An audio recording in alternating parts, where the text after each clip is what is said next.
Hey guys, it's Andrea. Today, the Yar sisters are absolute knockouts. We get more phaser settings, and we ask the question, why didn't they just put that magnetic tracker back in Ishara? Stay tuned. Welcome to the TNG Podcast, the number one place in the Alpha Quadrant to geek out about all things Star Trek: The Next Generation. I'm your co-host, Shereese. Hey, I'm your co-host, Andrea. Shereese, today we are talking Season 4, Episode 6, Legacy. This episode was written by Joe Menosky and directed by Robert Shearer. The survivors from a doomed freighter crash land on Turkana 4, Tasha Yar's homeworld, and are taken hostage by a dissident faction. When the Enterprise moves to intervene, they are joined by Tasha's sister, Ishara, who has ulterior motives.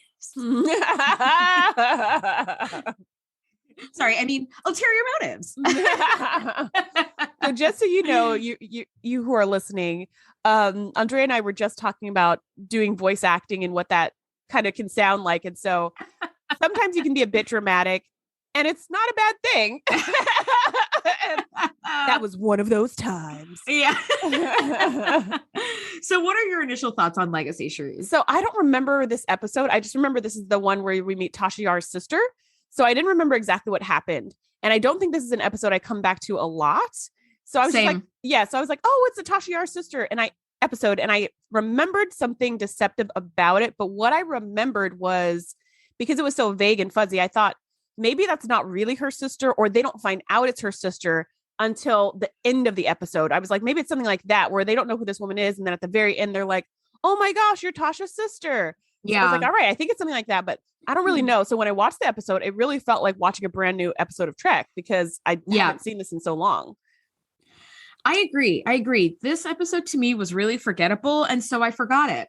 So when I watched it again, I was like, oh yeah, it's the Tasha sister episode. Here, my initial thoughts and my final thoughts are kind of the same. It's like, if this episode was just about this woman, it would be, who cares? But the fact that like it's a Tasha episode without being a Tasha episode, she's not in it at all. That's what gives it a sense of like familiarity and like this sort of strange kind of like otherworldly-ish type of like, oh, you're the sister of a deceased colleague that we all love. And so there's emotional heartstrings that get pulled, because they're like, well, what would Tasha do? And is she the same type of person as Tasha? And if anybody knows siblings, you know that we are all so wildly different. You can't like interchange us, you know? But yeah, it's just, it's Tasha without being Tasha. And if Tasha's name wasn't put in here, it would be an episode that is completely lost on everybody. It's like, yeah, I mean, it has to be connected to Tasha, because otherwise, why would they even be like, there would just be no, there'd be no story. There'd be no story. It'd be like that kidnap episode where Beverly got kidnapped and then whatever, they get her at the end. And you're just like, well, okay. Yeah, it'd be like that. So I'm glad they didn't just redo that episode, because that episode wasn't awesome. And I really like this episode, and I liked it for all the Tasha reasons, because I liked seeing all the crew kind of confront their feelings about Tasha, because in yesterday's Enterprise, we had the weird time distortion where they got Tasha back, but then they lost Tasha, but then the time went back to whatever, time stone, the time went back to whatever, and Tasha was gone again. So it's like they never really processed her loss in such a stupid, way that she died.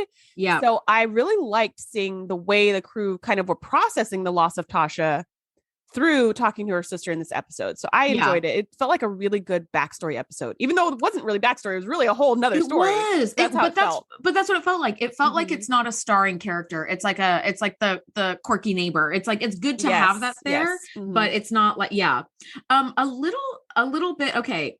I had a full blown like sci-fi like cross up where I saw Beth Toussaint, who plays Ishara, and I was like, oh my God, it's like Sarah Connor. And then I was like, wait, that is. No, but it's not though. It's not looks like her. She looks just like her. And I was like, oh shit, she plays Ishara Yar and like Sarah Connor in Terminator. And I was like, oh my God. And then I was like, oh, it's not. And I was really sad because I was going to be super excited. I mean, I was excited. And then I was like, oops.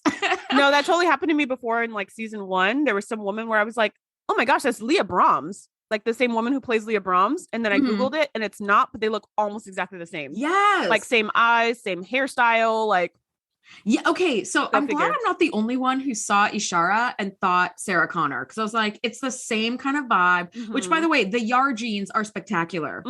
Tasha and Ishara, fucking gorgeous and body for days and like hair and lips and eyes and attitude. And I was like, man, how do I sign up to be part of the Yar family? Right. Although, without the planet with rape gangs. Yeah. How do you do both? Yeah, minus the rape gang stuff. Yeah, totally. Okay. Let's just jump right into this.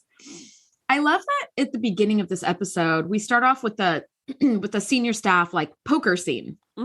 And Riker and Data are having this like bluff and challenge kind of thing. And I love specifically, and maybe they do this all the time and I just don't notice, but I notice it every time for like when there's a poker scene that opens an episode. It's always setting the scene for something that's going to happen later in the episode, like the bluff and the challenge and like knowing when someone's lying or not, or like trying to call your bluff. And I love that Data is kind of learning more and more about like bluffing and what it looks like when somebody's lying to you. And it gets called back at the end of the episode. And I was like, oh, like, it's almost like he's learning about it with like training wheels, in like a safe setting. It's like a good B plot, right? It's like that good, this is when the show gets really good, when they have these underlying themes that play out in these scenes that are not having to do with the main story and the main character, because it's subtle, but it also helps drive home the point of this is what the episode's about. And I haven't noticed that either, that's the purpose of the poker games, but definitely in this episode, I was like, oh yeah, he was learning about bluffing. And then he totally got bluffed at the end. And like him of all people, it was just great. And I love the poker scenes also. I love the slice of life. This one was especially fun because Riker and Data just totally cleaned out Troy and Worf. Yeah, they sure did. The entire pot split in half evenly between the two of them. Yep. Because Data is learning to bluff and Riker's like, all right, he's learning to bluff like pretty well. Obviously still not as good as Riker, but he's learning pretty well. And he's a quick study. Yeah, I love how Worf is like, I feel like these two are in cahoots. And then he's like, but I would never, ever think that I would never accuse my commanding officers of anything, sir. And I just thought, what are you trying to say, Warp? This is the problem with playing poker with your commanding officers. This moment right here, that he doesn't feel like he can speak freely, but also he's Klingon. So he's just trying to be, respectful. This is the classic, go golfing with your boss scenario. You can't beat them. Right. And you can't make it look like you're trying to lose. And you have to laugh at all their stupid ass jokes and like, et cetera, et cetera. And it's like, that's the problem that comes with like mixing ranks where like nobody can fully relax because, this is kind of like the Office situation where like Michael wants to be everybody's best friend, but he can't be because he is their boss. And everybody's like, oh God, here he goes again. It's that same kind of vibe. I feel like let's maybe all keep to our groups. Or I know with military, or though I've heard, because like I'm not in the military and I will probably never be in the military if I can avoid it. Because I don't like, at this point, I feel like you dodged that bullet at this point. You would think so, but I think the world's just like a weird place. So I'm not going to make any promises. However, that being said, I know with military stuff, there are times when you can say, let's leave the ranks at the door. Yeah. There are times when you can be like, no, we're just going to ignore that for now. And then they'll resume it when it's time to resume. So I feel like this is what poker is for. It's a chance for them to be like, let's just drop ranks and let's just have a good time. And then we'll resume ranks if there's an emergency call or if we have to leave this room. Yeah. But I just thought that part was really cute that Worf was like, I feel like they're up to something, but I would never accuse you, sir. Never. Just like such a good subordinate Klingon. I would only accuse you in my mind. And then Riker does this like magic trick that totally blows my mind. But I was like, how is he going to fool Data? Because Data's so observant because he's an android. Turns out he doesn't. But what a cool trick anyways. That was still a cool trick. Like it was I'm going to pick a card, pick a card of a deck and then I'll find that card and you're going to help me find card. But the way he did it, I've never seen before. What makes Riker an excellent con artist is just his confidence. And that's what con artists are. They're confidence artists. Yeah. They do things confidently. They make you feel confident in them. And then bam, the wool gets pulled over your eyes. And that's that. All right. But while all this is happening, the Enterprise ends up picking up a distress signal from a small Federation ship called the Arcos. And it has assumed orbit around Turkana 4. And I feel like the number 4 is the most widely used planet number in Star Trek. I don't know. I think we have 2s and 3s in there. You had Vagra 2. We got some 2s and 3s. There's a Vagra 2, but I feel like something 4 is always like Rigel 4 is like, oh my God, if I hear Rigel 4 one more time. Now we find out that Turkana 4 is the birthplace of Tasha Yar. And the Arcos, they're trying to get the crew out of there, and the Arcos explodes. And I was like, oh, here we go again, another transporter trick where the ship explodes. And like for 40 seconds, they're like, oh, Brian, did you get them? And it turns out they're actually fine. But this time I was like, oh, it's different. An escape pod has made for the surface, which to me, I thought that was nice too, because I thought the same thing. I was like, oh, they're going to get them just in time. And they're like, oh, Brian, did you get them? And he's like, there's nobody on the ship. There's nobody to get. And I was like, wait, what? Was this a trick? Like, was this a decoy? Like, what's going on? Considering for me how like boring this episode was, I was like, it probably would have just been better if they would have just beamed them off in the nick of time and be like, got him. Okay, on to Starbase 147. But whatever. We wouldn't have a story without it. So an escape pod makes for the surface, and Riker, Worf, Data, and Dr. Crusher beam down to the surface and are met with this like resistance looking group of like men and women. It's a very like turf gang warfare. Yeah, episode. They meet with this militia. And I have to say, like, I like this episode. I like the backstory. I like the harken back to Yar. And I loved the set. I was just like, I'll have you know that the Turkana Underground Complex sets are just redresses of the Borg ship interiors, girl. They took the Borg ship and like redressed it. And I knew that going into this episode. So watching it, I like knew what to look for, but I was like, oh, you're right. Those are like Borg ship corridors and stuff, but just with like clay and plaster and like dirt, over them and whatever. Yeah, it doesn't look Borg to me at all. Like, no, it looked more like they did a fantastic job. What was the name of that race of gatherers? Maybe they were just called the Gatherers. I don't know. Yes. Do you remember that they lived like, and they had all that the Utah cool, like, ones. Yes. And they had all the cool like steel and all that stuff, and they looked sort of steampunkish, but not so Victorian era. That was the vibe that I got here with the set. It was very like metallic and also kind of grungy, and I felt like it was very like Mad Max. It was very Mad Max, and I thought was so right. Great. And then compared with their costumes, which are super slick body onesies, which doesn't really fit with this like, this other aesthetic. So I thought that was really interesting with whatever they were going for. I thought that was a really interesting look. And so when they beamed down, I was like, ooh, pretty. And then when their proximity transmitter started going off in their chests and started like flashing lights, they're like, let's go. I was like, ooh, what's that? What's going on? Yeah. So I was totally like, because like I said, I don't remember the last time I saw this episode. So I was really like, what's going on? Where are they going? Who are these people? Are they good guys? Are they bad guys? Yes. Somebody tell me something. Exactly. So it turns out that there's two gangs that divide up the planet, the Coalition and the Alliance. And they both suck. Let's be clear. They both suck. Spoiler, they're both just gangs and they both are terrible. So the leader of the Coalition, his name is Haynes. And he contacts the Enterprise at first. So they run into each other and they're like, we're looking for our pilots from an escape pod. And they're like, the Alliance has them or whatever. When Riker introduces himself as, first officer of the Enterprise, he's basically like, we'll be in touch. And then Haynes is like, I need to know everything you have about the Enterprise and Riker. So of course they're able to like look through the database and be like, oh God, this was like Tasha's ship. Mm-hmm.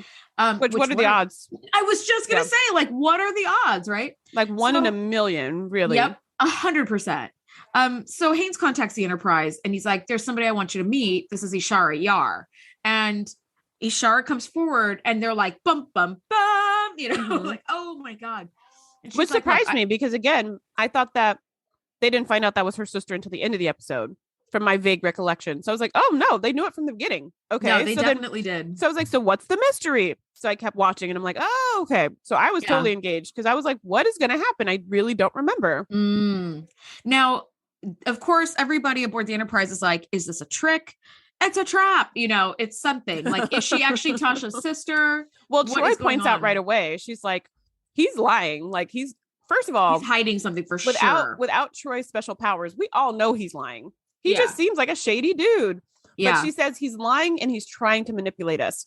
So everyone's like, okay, so she must be in on it too. Yeah. But they're trying to figure out what's the manipulation. Yeah. And as they go through the story and the episode and whatever, they're not seeing it. Like it's not something obvious. So they're like, I mean, she seems like she wants to help. And so let her help. Yeah.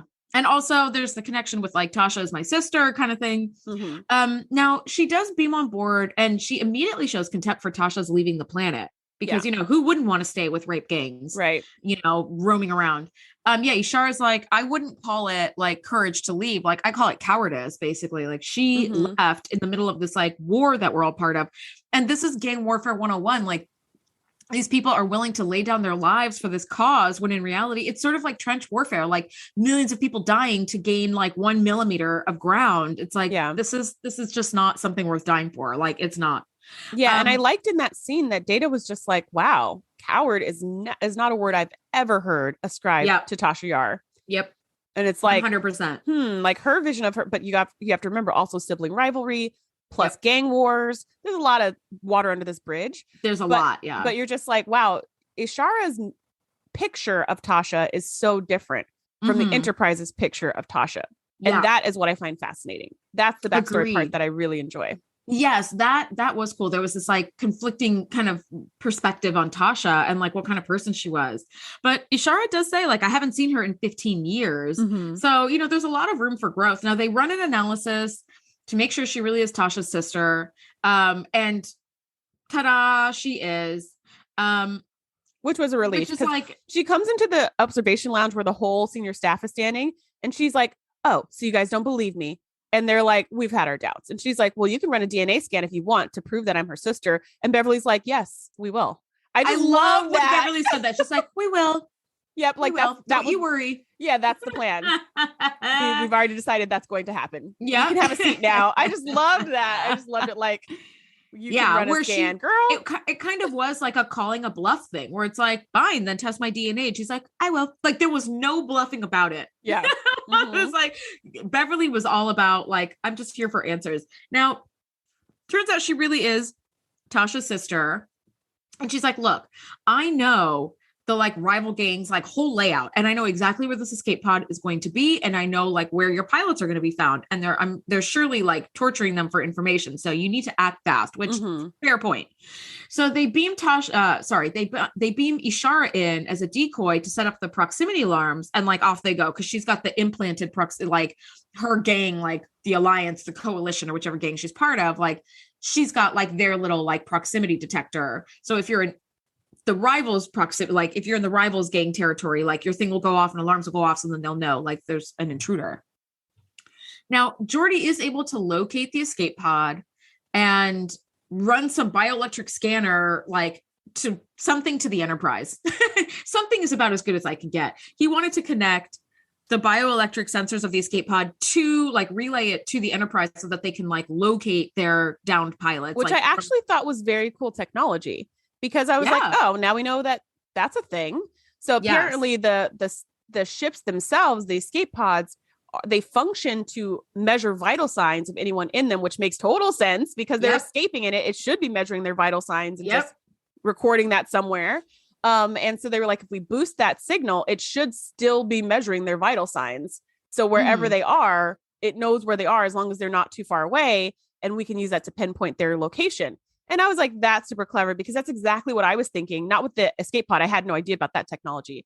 But I was like, why is it so hard for them to locate them? I know they usually locate people based on their comm badge, but come on, people, anybody could take that off. So I was like, surely the Enterprise has a better way of locating people. Locating one individual in a crowd of people can't be that hard. With, I don't know, DNA scanners or something. And then when Geordi was like, well, I could just do this. I was like, oh, neat.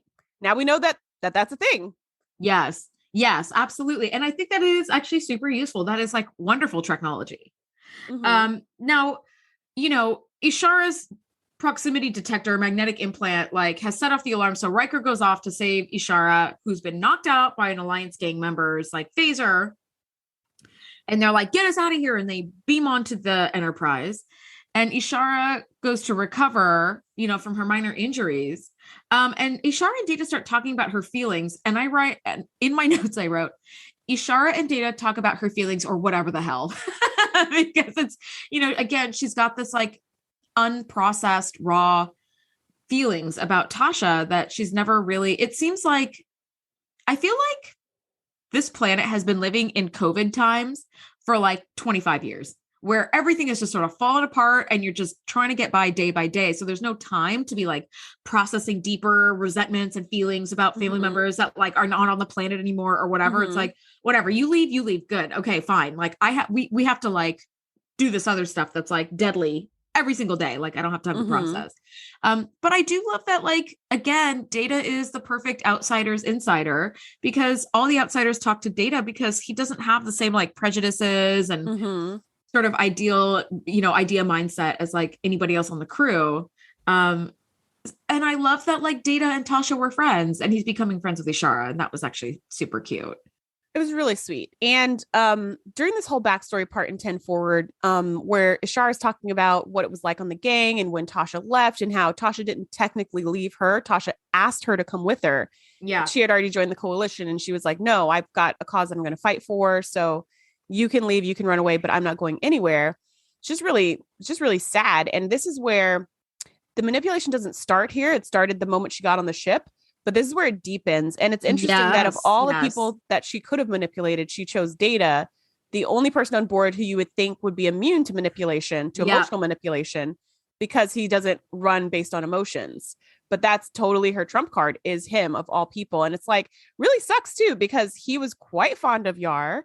And now he's like wanting a piece of her back through Ishara. And Ishara is using that to get her own purposes accomplished. But you just, I don't know, just seeing somebody being emotionally used always feels icky. Of course it does.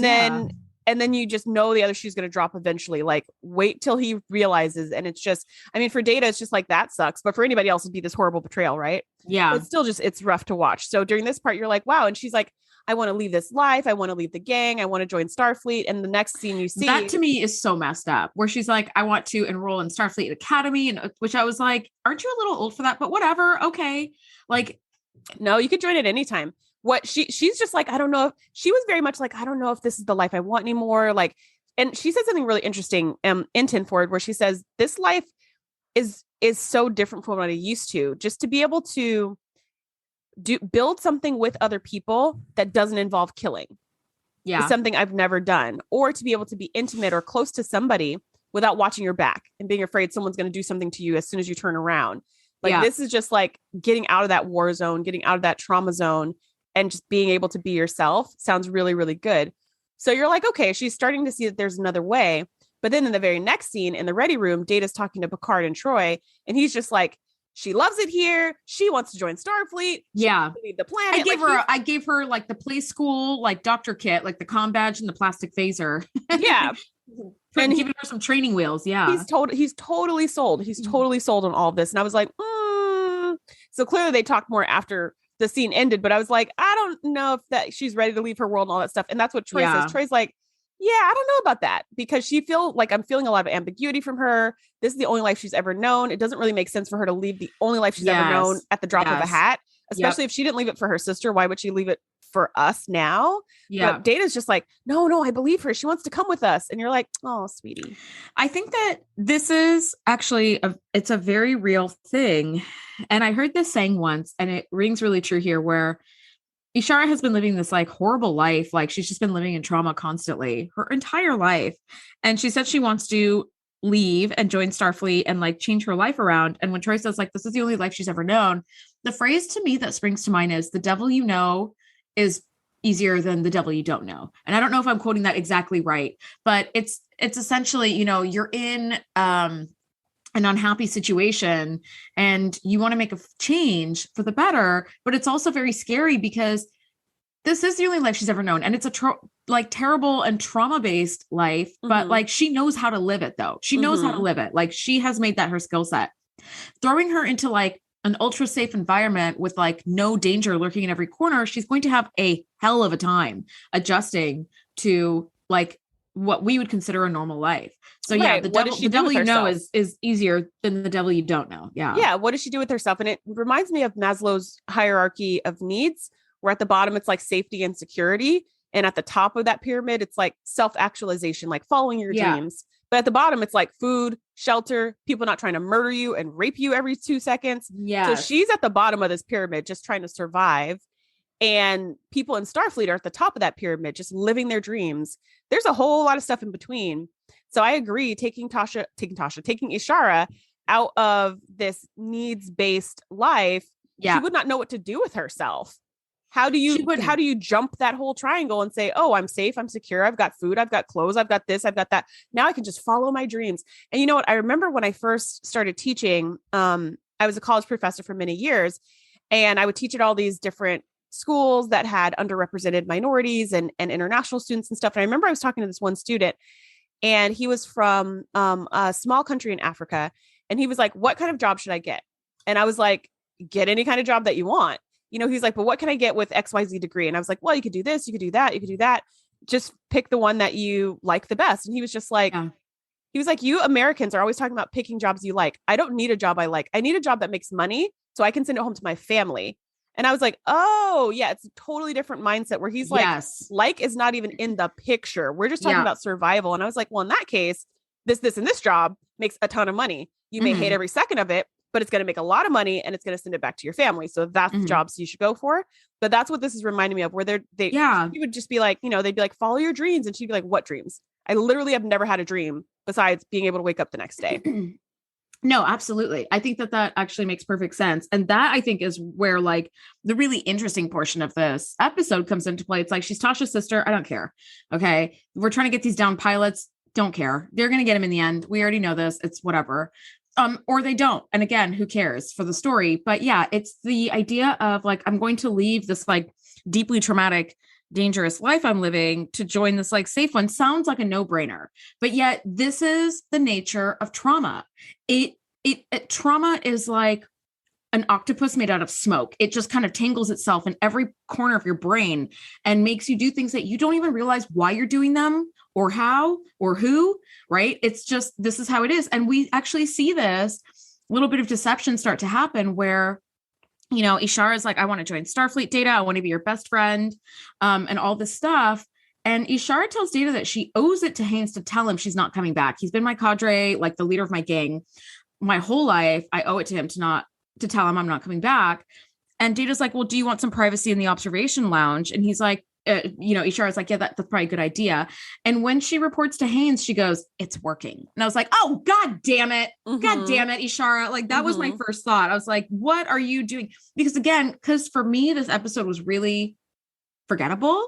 I didn't remember that there was this like deception going on. I just remember her being very conflicted about wanting to like do something, change her life or something. Yeah. So Ishara is willing to have her magnetic implant removed.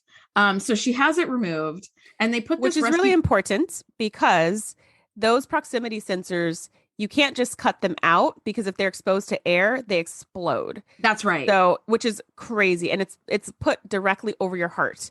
So you have to play by the rules for the rest of your life. She was like, when you join for life. You can't just pop it out. You will die. So they end up putting a force field around it and then doing surgery to remove it. So it's not exposed to air. Super cool. Which is super cool. Yeah. But then at the end, when we find out like she's such a trickster, I was like, they need to put that back. Like for her to go back down there, because now the whole reason she was able to do all the crazy stuff is because the sensor was removed and the alarms didn't go off. So I was like, they need to be like, you want to go back to the planet? We're putting that right back, right where it was. Put that, we still got it with this force field, put it right back in there. Yeah. Let's get that force field of inert xenon gas in here and yes. And actually the little magnetic implant, the prop department did a fabulous job because it's like a little yellow gem that's like kind of a flat like plexiglass kind of something. It's so cool. And I was like, ooh, that would be one of those really cool mementos that like, unless you're a diehard fan, you'd look at that and be like, what's that? I would look at it and be like, what's that? Until I saw this episode. I'd be like, is that part of an isolinear chip? That's what I would think. Is that like that part that you pull out or something? Like I wouldn't get that. But what I love about it too, like, yeah, the props department did a great job. It looked very cool. And what I love about it too is that when they were glowing in people's chests, that's what it looked like. It was that exact color of amber. And then when you see it, you're like, oh, that totally. So when you see the chip, it makes total sense. You're like, oh, that's what was in the chip. Like, yes, like that was very smooth as far as creating that fictive bubble and making sure it doesn't burst. You're just like, yeah, that makes sense that's exactly what that thing would look like. Because I was actually thinking it would be like a clear thing that has a light inside, but to make it an amber thing that glows amber makes so much more sense. Yeah. So that was great. Yeah. I thought that was super cool. So she does end up getting it removed. And she gives it to Data. as a little memento, which I thought was really cute. And then we find out she's fucking lying to him. So not so cute anymore. 100%. I was like, oh, Data waited for her surgery to be over and sat in the room with her. And then she's like, take this to remember me. And he's like, remember you? Are you leaving? Like, what's up? And she's like, oh, I'm not leaving. Yeah, just it's kidding. Just in case something happens or whatever. Yeah. Liar. So they put this rescue plan into place and beam down to the planet. Without her proximity detector, Ishara can now infiltrate the heart of the Alliance, and they find the pilots and use their phasers to slightly warm their restraints without hitting their hands, which I was like, let's add that to the setting list. Did you notice that? Riker was like, don't move your hands. And then they did this like very diluted stream of phaser particles to like break the restraints. But I was like, dude, your hands are literally right there. Also, if Data's down there, can't you just like break the restraints with your android strength? I mean, maybe, but that might also hurt their wrists, like, because you would have to have something to like leverage it against. But I will say that there was another setting that I don't know if you noticed, because while they're rescuing the prisoners, I keep wanting to say Tasha, Ishara is running to their power generator to shut down all the defense systems and let their 3,000 troops come in and kill everybody. So she's just like, her phaser is set to kill, and she's just like blasting people away left and right. And she runs out to go do this. And then Riker comes out and is like, where the F did she go? And so as they're running, like, Riker fires his phaser at somebody, and the man does a backflip and flies out the doorway. And I was like, wait a minute. So the phaser has a setting of Expelliarmus? Yeah. That was amazing. It was a stupefy. Yeah. I mean, it's just like the flip and the push. I was like, I've never, usually a phaser shot, it's kind of like a gunshot. Like it shoots somebody and they just fall straight down. Back. Yeah. Like if you shot somebody with a bullet, they would fall down. But on Hollywood, they always fly backwards. But you wouldn't actually fly anywhere because there's not enough mass in a bullet to push your body anywhere. Yeah. And a phaser is even less mass than a bullet because it's just particles. It's light particles, which weigh nothing. Yeah. No, it absolutely. Yeah. This dude does like a triple gainer backflip. I was like, wow, this phaser is like intense. It can be like a nice little beam, or it can just like make you flip all over through the air. Like that was crazy. So we really do need like an entire complete settings list of all the shit that phasers can do, because it is a lot more than just shoot. So Ishara is now running around sketchy AF, running away, and shoots a bunch of Alliance guards. And she finds the security grid and is in the process of disabling it when Data intercedes. Yeah. And she's already got it set to overload, and it's going to explode in like 30 seconds. Yeah. Data's like, what are you doing? And she's all like, what are you doing here? And it's like, hey guys, he's like, what are you doing? She's like, I could ask you the same thing.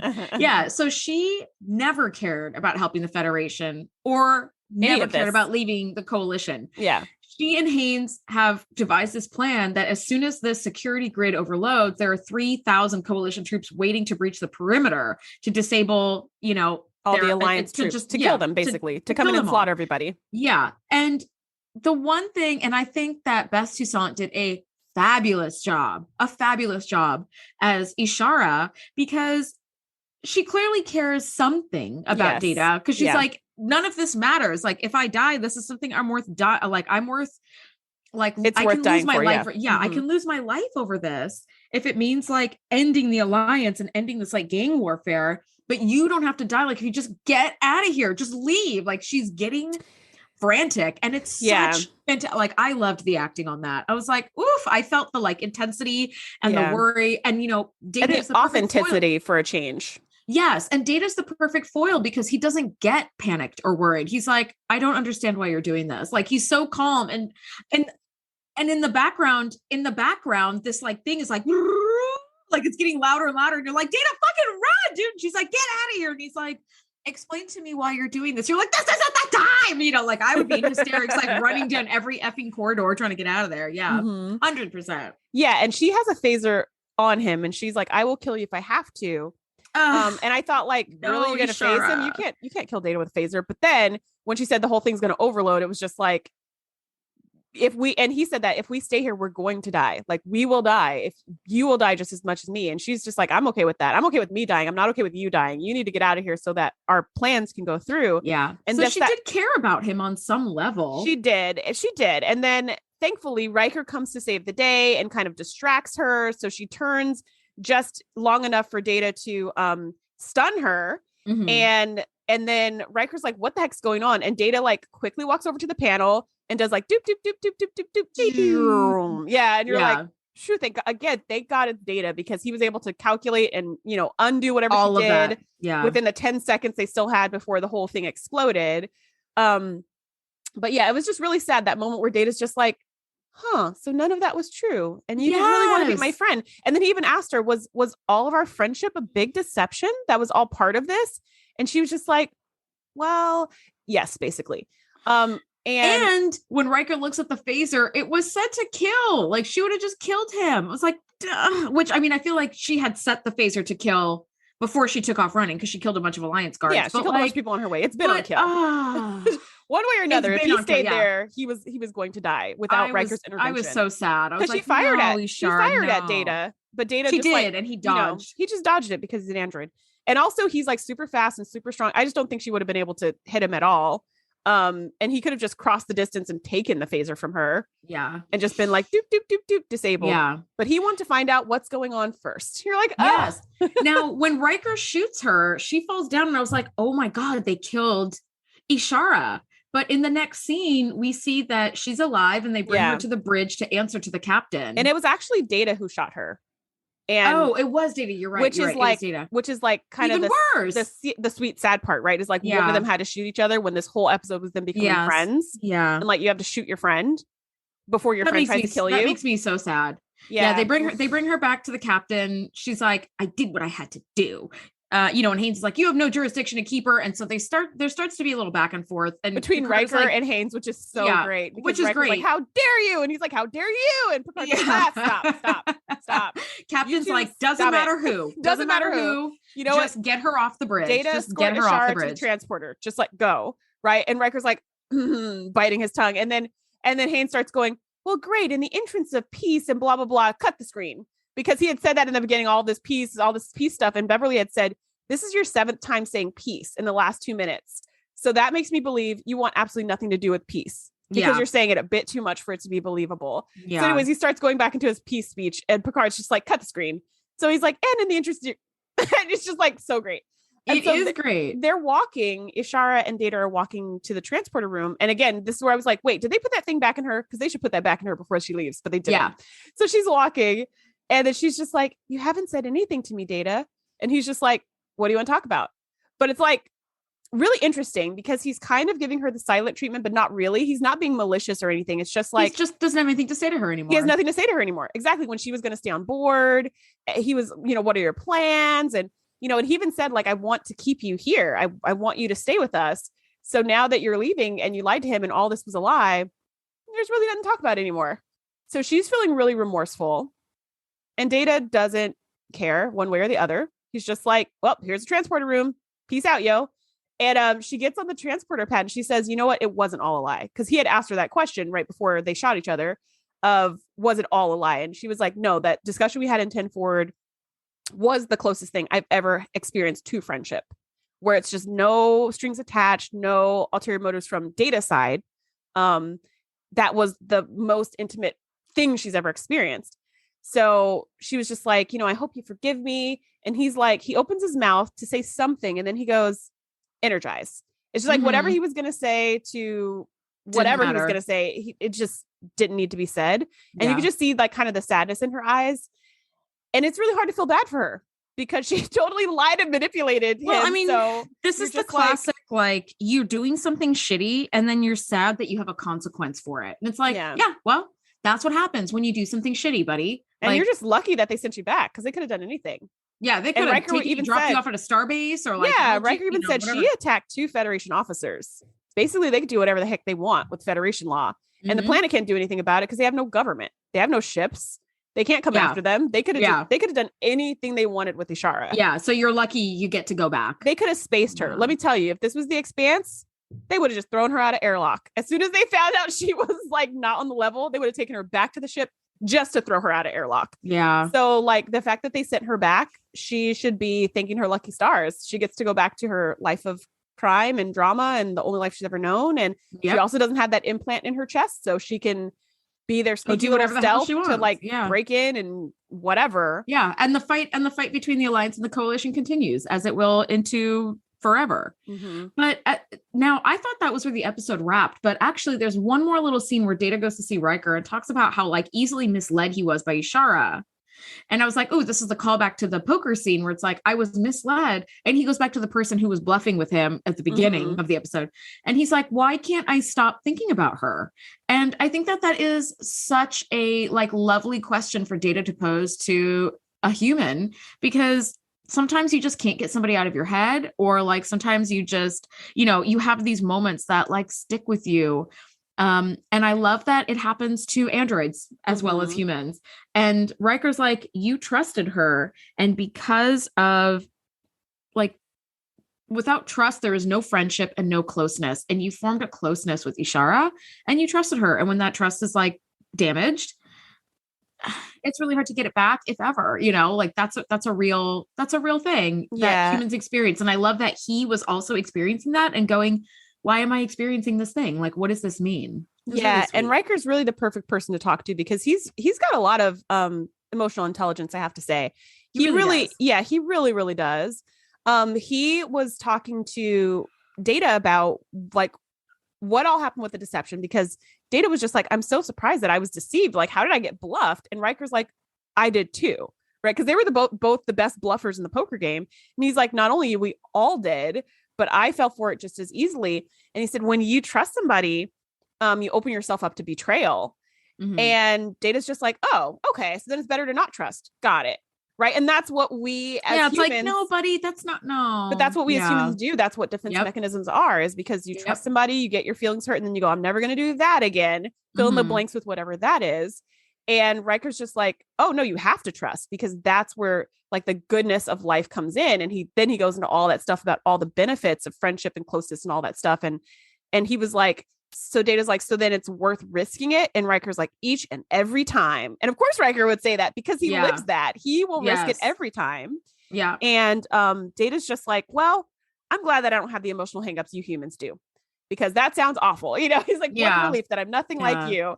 And he walks out of Riker's quarters and he stops and he pulls out the little proximity detector, which he still holds in his pocket, though they don't have pockets, but he still holds it in his pocket. And he's just like, looks at it. And it reminded me of after Tasha's funeral, how he would just like watch the hologram of Tasha. Yeah. Oh, of course. Like, that was done purposely so as to show like he has mementos from 2 Yar sisters now. And he has mixed feelings about like both of them, you know, like, and it's, I love that the most human character in this episode was Data. Actually, it really was. Do you have any final thoughts before we wrap? Yeah, I really like this episode. I like the action and the mystery, and I love the backstory. Like, this is what I really enjoy about Trek in general, like about TNG as it goes through, is the backstory of the characters. Yeah. I would have loved to have something like this when Riker's dad came on board. Yes. Totally. Right. I would have loved to have some backstory on Riker, and not just like this father-son drama, which was really stupid. I would have loved to have some of this. I would love to have something like this for Geordi's family, like something where you get to see more about them, get to know more about Geordi vicariously through his parents or his siblings or his something like, or his old school buddies or something like something. I really enjoy when we get to know the characters a little bit more outside of their posts. And so this was a really good Tasha episode. Yeah. It was Tasha without being Tasha. And for me, it was forgettable. I probably wouldn't come back to this episode, but I do like, you know, besides the like action part of the story, it's more an emotional backstory. It's good, like background information on Tasha and her homeworld and like the life that she escaped. It's great development for Data to like make friends with somebody. And then he's never been betrayed as far as we've seen. Right. So it's like, these are lovely. Except for Lore. He's been betrayed by Lore like a bunch of times. Oh yeah, that's true. That's true. But his thought was like, oh, that's just my brother. Yes, exactly. But like by another human, I don't know if we've seen that. So I really love that. So next week, guys, we're talking season 4, episode 7 reunion. Thank you so much for geeking out with us as always. And we'll see you next week. Bye.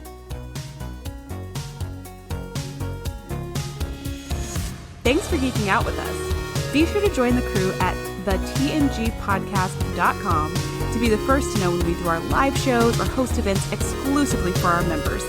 We'll see you next time.